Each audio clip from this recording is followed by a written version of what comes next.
Há um momento no caminho espiritual em que tudo muda. Não é quando fazemos um curso, não é quando aprendemos uma técnica, não é quando começamos a meditar. É quando começamos a sentir aquilo que antes ignorávamos. Quando começamos a despertar, há uma fase muito específica do caminho que quase toda a gente atravessa, mas poucos conseguem explicar com clareza. É quando começamos a sentir presenças. Não é algo que se veja necessariamente com os olhos, mas sente-se no corpo, no ambiente, no silêncio.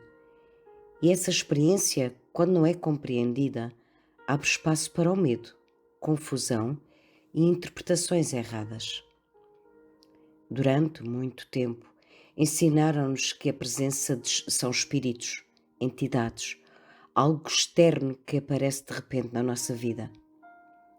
Mas isso é uma visão muito limitada daquilo que realmente está a acontecer.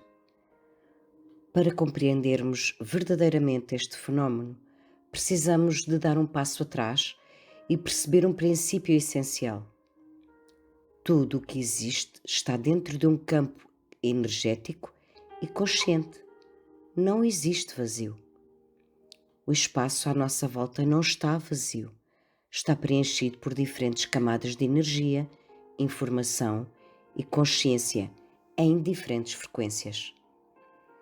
As presenças não são mais do que manifestações dentro desse campo, mas isso não quer dizer, nem significa que sejam todas iguais, nem que todas tenham a mesma origem. Algumas são, de facto, consciências que já tiveram um corpo físico, que já viveram, morreram e continuaram a existir no plano não físico.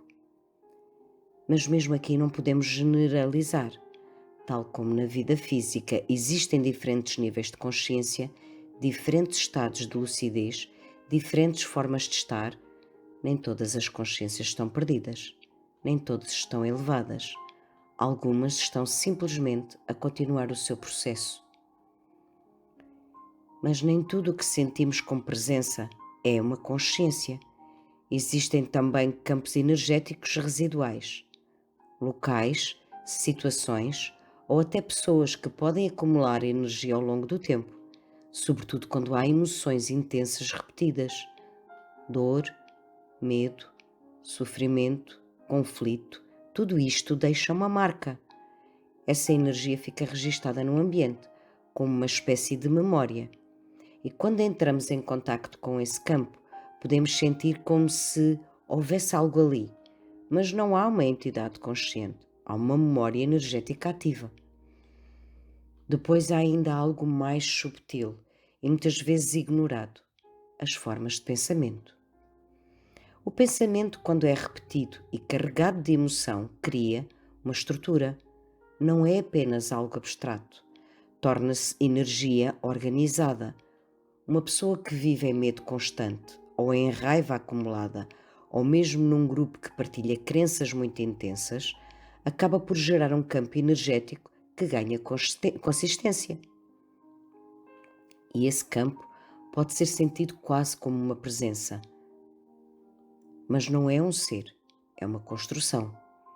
E aqui entramos num ponto muito importante, um fenómeno que muitas vezes não é explicado de forma prática: os fluidos.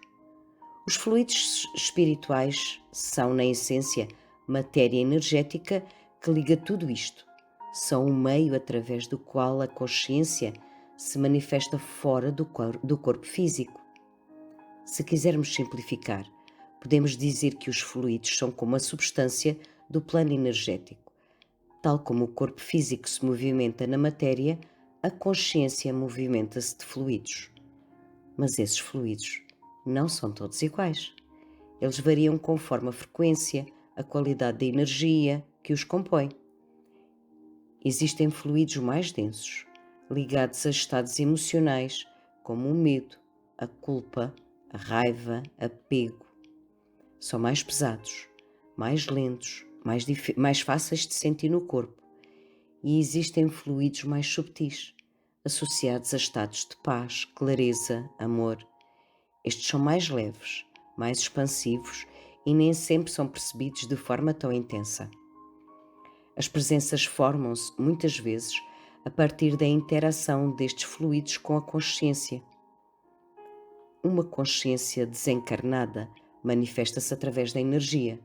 Um campo residual é a energia acumulada por emoções repetidas. Uma forma de pensamento nasce quando o pensamento com a emoção ganha força, ganha e forma. Isto leva-nos a uma compreensão muito importante. Quando sentes uma presença, não estás a captar algo externo, estás a entrar em ressonância com esse campo. O teu próprio sistema energético responde, interage, amplifica ou até distorce a percepção. Não és passiva neste processo. O teu estado interno influencia diretamente aquilo que sentes. É por isso que duas pessoas podem estar no mesmo espaço e terem percepções completamente diferentes. Uma pode não sentir absolutamente nada, enquanto a outra sente intensamente. E não é porque uma está certa ou outra é errada, é porque cada uma tem um nível de sensibilidade, um estado emocional e um campo energético diferentes. O medo, neste contexto, tem um papel muito específico. Não é apenas uma emoção, é um amplificador. Quando sentes algo e entras em medo, o teu campo energético altera-se, abre de forma desorganizada, densifica os fluidos e aumenta a intensidade da percepção. E então parece que a presença ficou mais forte, mais próxima, mais real. Mas muitas vezes foi a tua própria reação que amplificou a experiência.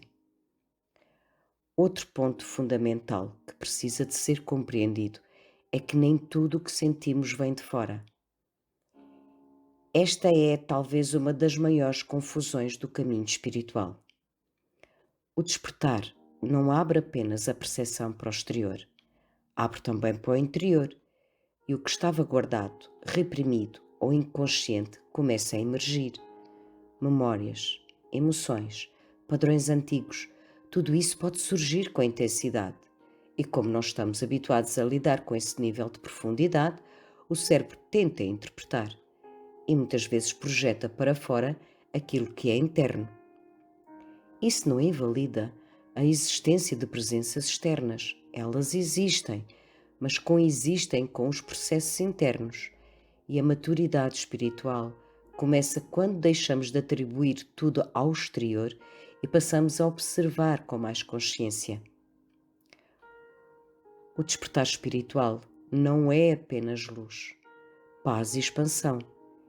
É também clareza, e essa clareza implica perceber o que é teu e o que não é, o que é interno e o que é externo, o que é real e o que é projeção.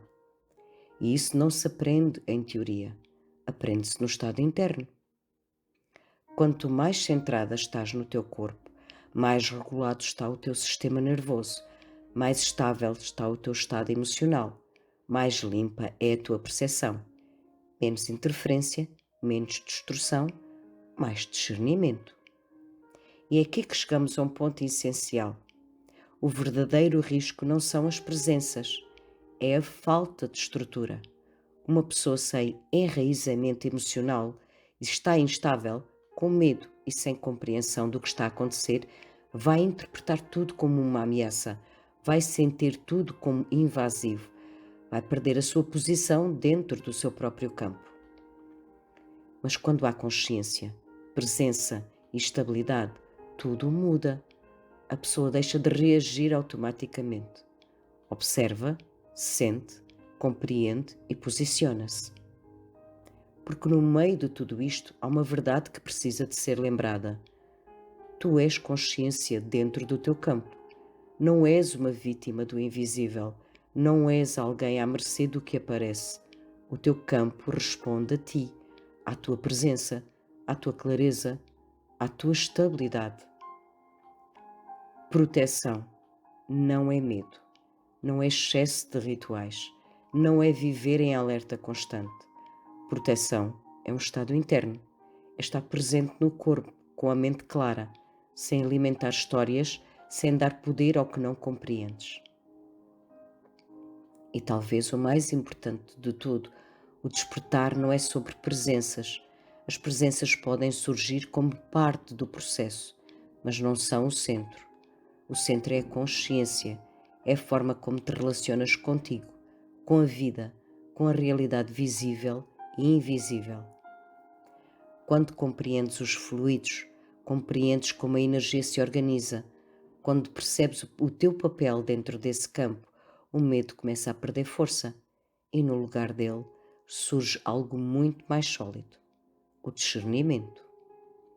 E é esse discernimento que te permite caminhar neste processo com maturidade, sem te perderes em fantasias, sem negares o que sentes, mas também sem te deixares dominar por isso.